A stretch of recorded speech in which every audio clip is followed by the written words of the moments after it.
Menjelang akhir pelajaran ini, anda akan membaca huruf Korea baru.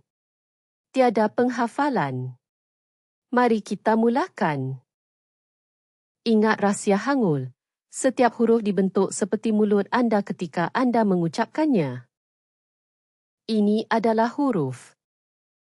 치읓, Bunyi seperti sihek ia adalah yang dihirup dengan hembusan udara yang kuat. Sekarang tambah dokal dan dengar.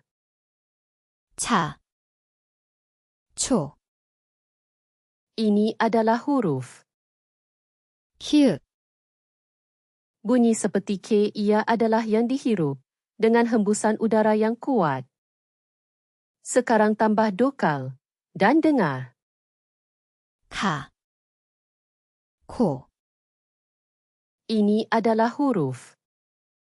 티읕, Bunyi seperti T ia adalah yang dihirup dengan hembusan udara yang kuat.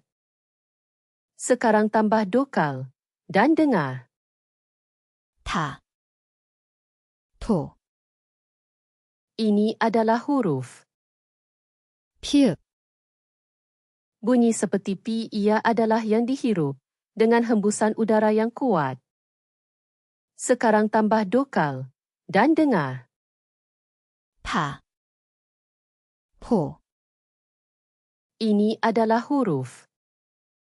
히읗, Bunyi seperti H ia adalah H lembut dari kerongkong.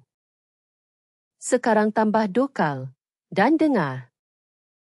하, 호, Gabungkan konsonan dan dokal dan anda akan mendapat suku kata. Seperti blok binaan.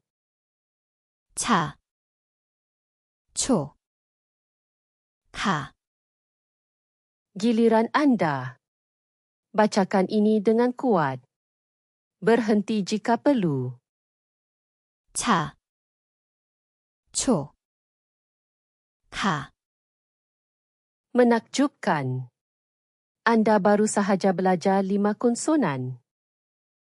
Anda sudah boleh membaca lebih banyak Korea daripada semalam. Sekarang kunci itu. Pergi ke korean.wiasum.com.